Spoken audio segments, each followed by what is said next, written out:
Welcome back to ADHD Whiskey. My name is Matt, and today we are diving face first into a brand new celebrity whiskey. Today, we're pouring and swirling and smelling, tasting and scoring American Highway by Brad Paisley. It's a Brad Paisley joint. American Highway is a blend of Kentucky straight bourbon whiskeys. It says here, made in Kentucky, aged across America. Some people, not naming names, but maybe me, took a look at this bottle and said, welp, there's a gimmick if I ever saw one. There's a gimmick. There's a little bit of a gimmick ski. Is it a gimmick? I'll let you be the judge of that. Brad Paisley went on a musical tour in 2019, and behind his tour bus, an 18-wheeler carried a bunch of bourbon barrels right along with them. Every stop Brad Paisley made to sing songs like alcohol, the 18-wheeler stopped with them. The semi-truck full of bourbon barrels aged across the country. Matter of fact, it totaled 7,314 miles across 25 states. Bourbon barrels in the back of a semi-trailer, you say? Interesting. Kind of sounds like an ocean voyage to me, except for a bit safer and a little less wavy. But I would imagine the back of a semi-trailer gets pretty dang hot and then pretty dang cold.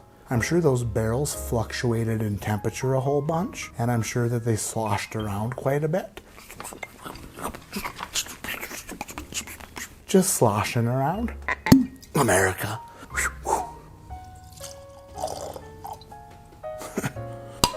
Brad Paisley's bourbon, 96 proof. It's a blend of 4 different Kentucky bourbons. There are 2 high rye 3-year bourbons up in this blended batch. 53% of this blend is 3-year-old bourbon. 24% of this blend is 13-year-old Kentucky bourbon, which quite possibly could be sourced from a distillery that rhymes with Sharton. And then the remaining 23% is a 15-year-old Kentucky bourbon with the weird 78.5% corn mash bill that we saw a lot of in 2020. This 96 proof bugger retails for $99.99, and it can be found in the great states of Alabama, California, Colorado, Washington, D.C., Delaware, Florida, Georgia, Illinois, Indiana, Kentucky, Maryland, Michigan, Mississippi, North Carolina, Nevada, New York, Ohio, Tennessee, Texas, Wisconsin, and West Virginia.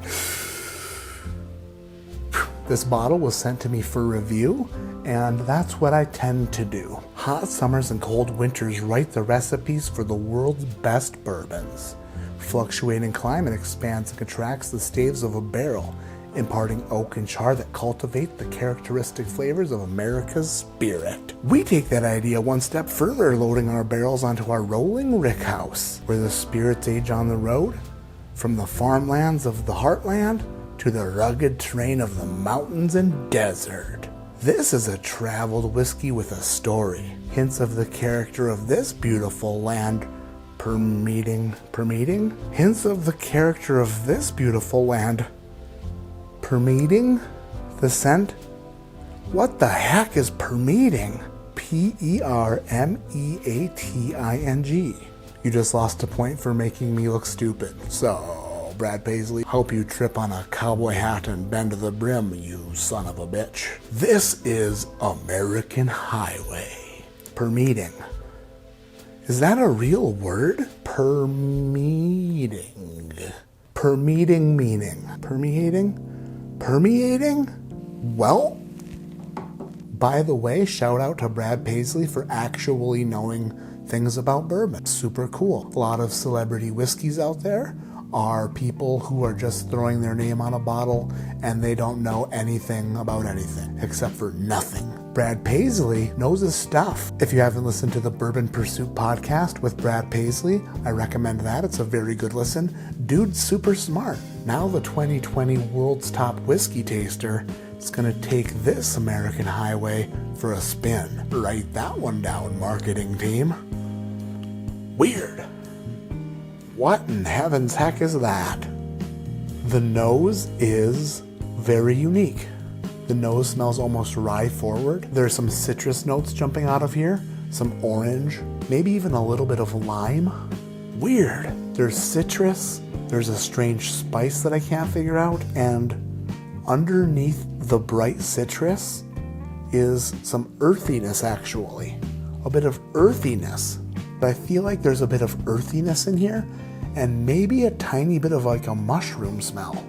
Like a weird underlying mushroom tone that's like buried beneath the bright citrusy note. This bourbon smells very, very good and weird and interesting and strange and inviting and different. It's like you're living in a trailer park and then like your neighbor's trailer is just gone out of nowhere and you're like, I didn't even know that trailer had wheels.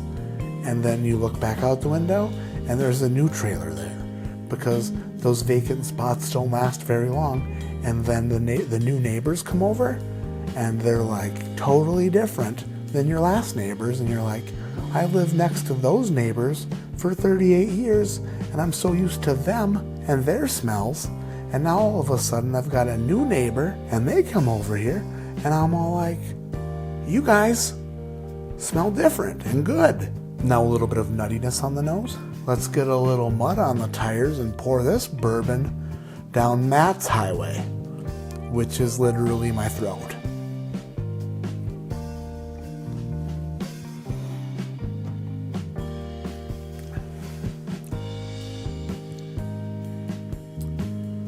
That's my first sip of whiskey for the day, but I think that might be really good. Total transparency here. When I saw this bottle, I was like, this is stupid. This is a stupid idiot bottle. This is a stupid idiot, gimmicky, bullshitty bottle. And I just want to chuck it down my highway. Turns out, this is a legitimate bourbon. Back to the nose and we're getting some red berries. A little bit of a bitter berry. A little bit of a bitter red berry, like a thimbleberry probably. A little bit of thimbleberry. And some nuts, and then quite a bit of oak is now coming on the nose. A thimbleberry oak syrup on the palate, ooh, but then you also have biscuits and gravy on the side, because you're getting some of that pepper from the gravy, and then some of that biscuit, some of that delicious Kentucky biscuit, a homemade biscuits and gravy, drizzled with thimbleberry oak syrup. If that doesn't sound good to you, then you don't know anything about deliciousness or lovemaking. Now when I go back to the nose, the earthiness is all gone. I was not expecting to like you at all. The front of the palate and mid palate, you're getting a lot of the aged bourbon notes. And then on the back palate, on the finish, the young bourbon pops up. The young bourbon's like, hey bitches, I'm here too. I make up over 50% of this blend. And those young bourbon notes are very rye forward. You're getting the rye spice from those young 3-year-old bourbons just hanging out in the back. Like I said earlier, my expectations for this bottle were dramatically low. Celebrity bourbon with a gimmick? How could it possibly be good? Brad Paisley's American Highway receives a score from me tonight of 8.1. It's great. It's a great bourbon. I don't know how much the barrels and the semi played a role in the flavor profile of this bourbon, but there's some very unique characteristics about this that could possibly be attributed to the friggin' Rolling Rick House. At $100, don't just run out and buy one. If you have the ability to taste it or try it before you buy it, absolutely do that. Absolutely do that. My name is Matt. This is ADHD Whiskey. And like I always say, keep your head in the clouds, but your mind and your eyes on the road. Because nobody likes a drowsy driver. Nobody likes a drowsy driver. Shout out to the states that have like the best roadside stops. What the heck state was it? Was it Ohio? Was it the Ohio Turnpike? I'm sick and tired of old ass rest stops. Nobody likes an old rest stop except for grandparents. Nobody likes an old roadside rest stop unless you're 90 years old or you're about to shit your pants. So shout out to those states that have those modern, sweet, easy pull-off rest areas that have a gas station and a mini mall in the same spot. It's like a NASCAR pit stop. You pull in, everybody pisses, you get gas, you change your tires, and then you're gone and you're out.